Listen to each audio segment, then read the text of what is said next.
شكرا يا ربي شكرا هديت قلبي. السلام علیکم ورحمۃ اللہ وبرکاتہ. نئی اسلامی ویڈیوز کے لیے ہمارے چینل وے آف اسلام کو سبسکرائب کریں اور نئی ویڈیوز سے باخبر رہنے کے لیے بیل کے نشان کو دبانا مت بھولیے.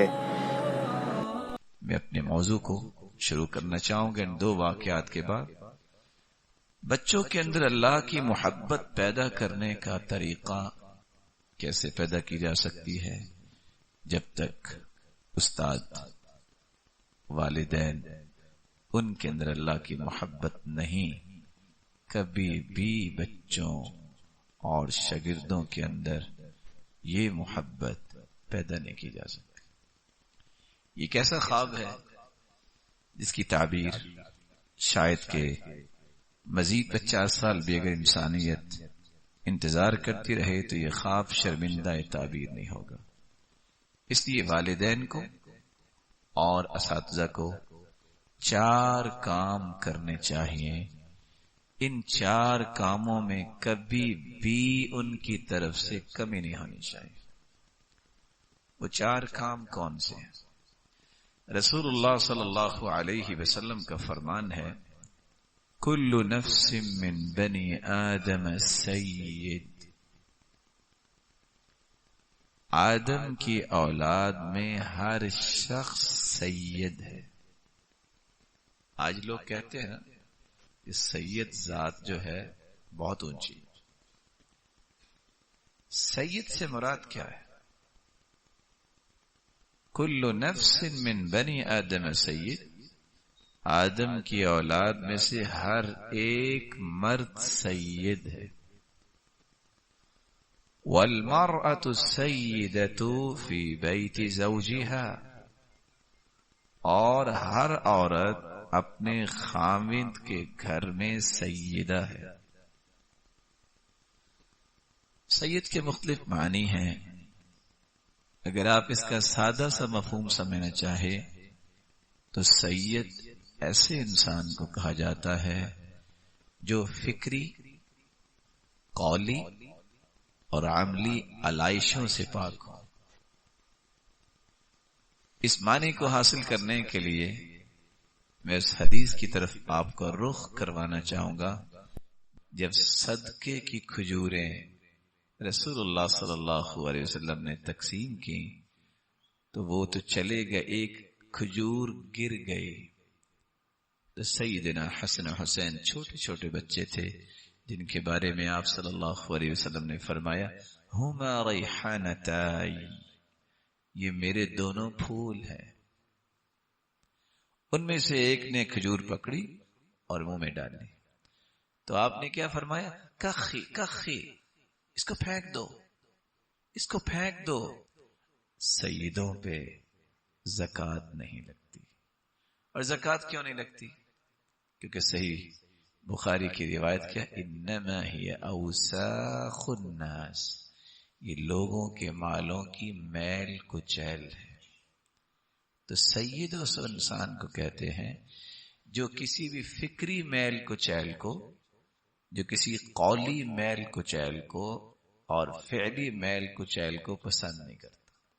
ایسا جوہر نایاب جس کے اقوال، جس کے اعمال، جس کے افکار خوبصورت ہوں اور اس قابل ہوں کہ لوگ اس کو فالو کریں، ایسے انسان کو مہذب اور شائستہ اور سید کہتے ہیں، جس کی تعریف خود رسول اللہ صلی اللہ علیہ وسلم نے کر دی کہ ہر شخص سید ہے. یہ کس طرح اللہ کے ہاں یہ پیارا بن سکتا ہے؟ 4 ذمہ داریاں والد کو اور استاد کو ادا کرنی چاہیے، جن میں سب سے پہلی ذمہ داری، اللہ تعالیٰ نے انسانیت کو پیدا کیا ہے عبادت کے لیے. استاد دیکھیں، والدین دیکھیں ہماری عبادت کی کیفیت کیا ہے. میں ہر روز اپنے ہاتھ میں لاٹھی اور ڈنڈا پکڑ کے بچوں کے پیچھے بھاگتا رہوں، as a teacher, as a والد، اور میں نے کبھی وقت پہ نماز نہیں پڑھی. آپ یہ لاٹھی کیا، آپ کوئی بھی حربہ استعمال کر لیں، یہ نماز کی محبت، یہ عبادت کی محبت آپ شاگرد میں پیدا نہیں کر سکتے. یہی وجہ ہے وہ کچھ باتیں انسان کو سبق دیتی ہیں. استاد نے سوال کیا، بیٹا نماز کون نہیں پڑھتا؟ جھٹ سے ایک شاگرد کھڑا ہوا، کہنے لگا سر وہ نماز نہیں پڑھتا جو فوت ہو جائے. بات تو اس کی ٹھیک، اتفاق سے کہنے والا بھی نماز نہیں پڑھتا تھا. کہتا ہاں آپ نے کیا کہا؟ چپ ہو گیا. اس کا مطلب ہے میں مردہ ہوں؟ کیونکہ زندہ تو نماز پڑھتے ہیں مسلمان. ان بین العبد وبین الکفر والشرک ترک الصلاۃ. مسلمان اور کافر کے درمیان تو نماز کا فرق ہے. لیکن اگر ایک استاد نماز نہیں پڑھتا، وہ جب کتاب کھول کے کتاب الصلاۃ نماز کی بات بول رہا ہوتا ہے تو اس کی فیلنگز کیا ہوتی ہے؟ لما تقولون ما لا تفعلون. قرآن کہتا ہے وہ لوگوں کو کیوں کہتے ہو جو خود نہیں کرتے. یہاں تو ٹھیک ہے، اس کا ایک مقام ہے اور اس کا ایک مورال ہے، لیکن حدیث کیا کہتی ہے؟ قیامت کے دن کیا ہوگا؟ یلقا فی النار، یجاء الرجل یوم القیامت فیلقا فی النار. ایک شخص کو لایا جائے گا اور ساری دنیا کے سامنے جہنم میں پھینک دیا جائے گا. فتندلک اقتاب بطنه فیدور بها كما يدور الحمار بالرحى. اور ساتھ ہی جو ہی آگ میں گرے گا اس کا پیٹ کھل جائے گا اور انتڑیاں باہر آ جائیں گی. یہ انتڑیاں کیوں باہر آئیں گی؟ کسی نے پیٹ تو چاک کیا نہیں کہ اصل یہ چیز تھی، آپ کو باہر سے پیٹ نظر آتا تھا. وہ اصل کیا تھی؟ فَيَدُورُ بِهَا كَمَا يَدُورُ الْحِمَارُ بِالرَّحَى. ان انتڑیوں کو طاقتور بنانے کے لیے وہ جس طرح گدھا چکی کے گرد گھومتا ہے، اس نے زندگی ایسے ہی گزاری. بس میرا گھر چلنا چاہیے، میرا فیوچر پلاننگ ہونی چاہیے، اور وہاں بھی وہ اس طرح گھومتا نظر آئے گا. فَيَطِيفُ بِأَهْلُ النَّارِ. جہنمی اکٹھے ہو جائیں گے، کہیں گے مَا لَكَ يَا فُلان، فلاں یہ کیا؟ أَلَمْ تَكُنْ تَأْمُرُنَا بِالْمَعْرُوفِ. تم ہی تو ہمیں سکھایا کرتے تھے. سکھانے والا باپ اور ماں بھی ہوتی ہے اور سکھانے والا استاد بھی ہوتا ہے. وَتَنْهَانَ عَنِ الْمُنْكَرِ. خود ہی تو تم ہمیں منع کیا کرتے تھے کہ یہ کام نہیں کرنا. یہ کیا؟ آج تو یہ اس بات پہ غور نہیں کرتا، کل کو صحیح بخاری اور صحیح مسلم کی روایت کی روشنی میں اسے ماننا پڑے گا. یہ کہے گا كنت آمركم بالمعروف ولا آتی. میں تمہیں کہتا تھا لیکن میں وہ خود کام نہیں کرتا تھا. وانہاکم عن المنکر وآتی. تمہیں تو منع کرتا تھا کہ یہ نہ کرو، یہ نہ کرو، یہ نہ کرو، خود وہی کام کرتا تھا. تو سب سے پہلے عبادات کے معاملے میں والدین اور اساتذہ کو اپنے آپ کو ایکسیلنس کے درجے پہ لے جانا ہوگا. پھر کوئی بچہ ڈم ڈیمی بھی ہو، آپ سمجھے کنزن بھی ہے، یہ اللہ نے کچھ طاقتیں غیبی بھی رکھی ہیں جس کا اندازہ میری اور آپ کی عقل نہیں کر سکتی. یہ اثرات آپ کی اولاد پہ بھی اور آپ کے شاگردوں پہ بھی ضرور پڑے. آپ سوچ سکتے ہیں کہ ہو استاد، ہو باپ اور ہے بھی مسلمان، اسلامی حکومت کے تحت رہ رہا ہو، کوئی روک چوک نہیں ہے اس کو، اور اس کی 5 نمازیں 8 دن کے اندر کبھی بھی باجماعت نہیں ہوئی، بچہ کیا کرے گا؟ آپ سوچ سکتے ہیں کہ وہ لوگ جن کے بارے میں ہم مثالیں دیتے ہیں نا، بڑے خوش ہو کے.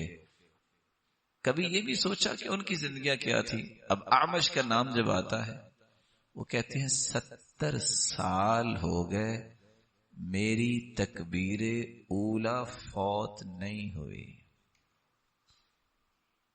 یہ قصے صرف بیان کے لیے تو نہیں ہے، یہ صرف کتابوں کو سجانے کے لیے تو نہیں ہے. ان قصوں کا اصل مقصد ہے وہ تڑپ، وہ ذوق انسان کے اندر پیدا ہو اور ایسے انسان پیدا کیے جائے. یعنی 70 سال کا عرصہ میری سمجھ سے باہر ہے کہ تھوڑا تو نہیں ہے. 50 سال تک سعید بن مسیب کہتے ہیں کہ اذان بعد میں ہوتی تھی، میں پہلی صف میں بیٹھا ہوتا تھا. کیوں؟ اجیال کو تیار کرنا، نئی نسل کو تعمیر کرنا، اس کے لیے معمار کا، ایکسیلنس کا درجہ ہونا ضروری ہے. اور جو شخص اللہ کے معاملے میں صحیح نہیں ہے، نو ڈاؤٹ کوئی اتفاق کرے یا نہ کرے، وہ دنیا میں کبھی بھی صحیح کام نہیں کر سکتا. ایک ہے وہ کام جس کو آپ کہتے ہیں صنعت و حرفت کا کام، وہ ایک الگ شعبہ ہے. آپ دین کا کام اگر کرنا چاہتے ہیں، اگر آپ انسانیت کو بلڈ کرنا چاہتے ہیں اور شخصیات پیدا کرنا چاہتے ہیں، تو پھر شخصیات پیدا کرنے کے لیے جو پیدا کرنے والا ہے، جو موٹیویشن ہے، اس کا ایکسیلنس کا درجہ اختیار کرنا بہت ضروری ہے. یہی وجہ عبداللہ ابن عباس کیا کرتے؟ سجدہ کرتے، چھوٹا بچہ تھا، لمبا کرتے، بچہ اٹھ کے بیٹھ جاتا، پھر سجدے میں جاتا. تو ان کے شاگرد ابو العالیہ پوچھتے ہیں یہ کیا کر رہے ہو؟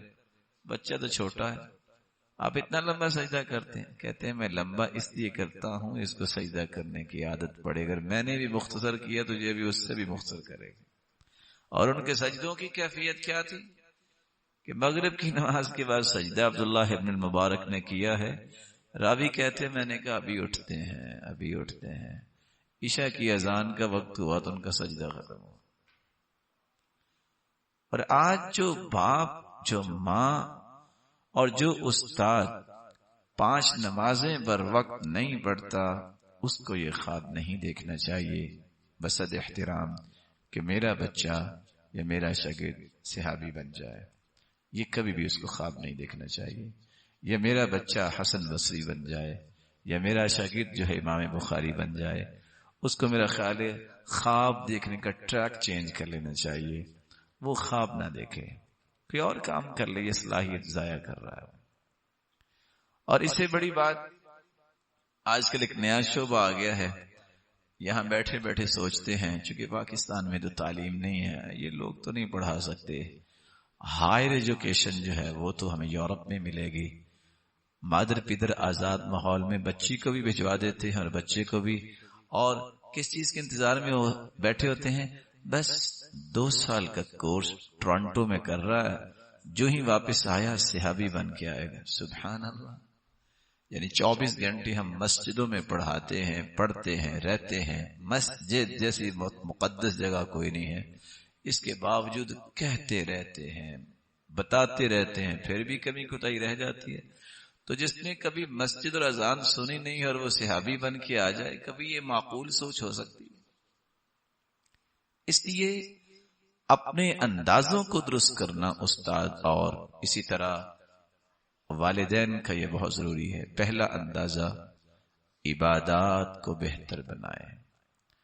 اور عبادات میں فرض نماز کے بعد جو اس وقت شیطان کا حملہ ہوا جس سے ہم بے برکتے ہو گئے ہیں، وہ میں شک واضح کرنا چاہوں. اور میرا نہیں خیال کہ میں یہاں بھی ہاتھ کھڑا کرواؤں، میں نہیں چاہوں گا، کیونکہ آپ کی عزت میری عزت ہے. آپ 100 لوگوں کو اکٹھا کریں اور ان سے پوچھے سنتیں کون پڑھتا ہے، آپ کو کتنے لوگ جواب دیں گے؟ یہ ایک قلعہ ہے، اور قلعے کی دیوار جو ہے، جو بیرونی دیوار ہوتی ہے، سب سے مضبوط وہ دیوار ہوتی ہے.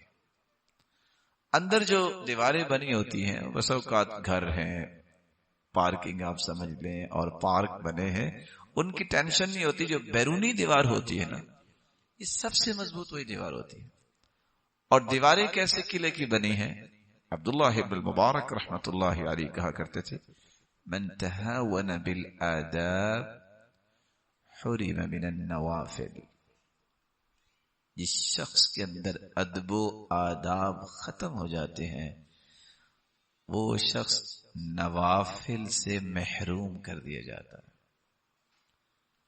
آج ایک استاد اور باپ ہی اپنے بچوں کو مذاق کرتا رہے اور فحش کلمات سے پکارے. آپ کیسے تصور کر سکتے ہیں کہ میرا بچہ اور میرا شاگرد مہذب بن جائے؟ کبھی نہیں ہو سکتا. ادب چھوٹا، نوافل گئے. ومن تهاون بالنوافل عوقب بحرمان السنن. اور جس شخص کو یہ ہوتا ہے جس کو ہم کہتے ہیں زیادہ چلاک اور سیانہ بنتا ہے، اور چھوڑو جی یہ کون سا واجب ہے، نوافل اس کو کبھی توفیق نہیں ہوئی، وہ ایک نہ ایک دن سنتوں سے بھی محروم کر دیا جائے گا. ومن تهاون بالسنن. اور جو شخص سنتوں میں سست ہو جاتا ہے، پڑھ لی نہ پڑھی کوئی حرج نہیں، کوئی فرق نہیں پڑتا، فرض پڑھنے چاہیے جی، یہ کون سی موقدہ ہیں، یہ کون سی غیر موقدہ ہیں، نئی بحث ٹرمینالوجیز یاد ہو جاتی ہیں، دو چار پتہ ہوتا نہیں دین کیا ہے، کہتے یہ کون سی جی موقدہ ہیں، لوگ تو اسے غیر موقدہ کہتے ہیں. ایک نہ ایک دن یہ نماز کا بھی چور بنے گا.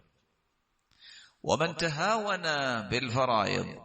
اور جو فرائض میں پھر سستی کرنے لگ جاتا ہے، یہ دیواریں ٹوٹتی جا رہی ہیں. عوقب بحرمان المعرفہ. وہ اللہ کی معرفت سے بھی محروم ہو جاتا ہے، ملحد بن جاتا ہے. یہی وجہ ہے، ناراض نہ ہوئیے گا، آج میری اور آپ کی یونیورسٹیاں، میرے اور آپ کی کالجز میں پڑھنے والے مسلمان بچے یہ کہتے ہیں آئی ایم ایکس مسلم. یہ اسی کا نتیجہ ہے.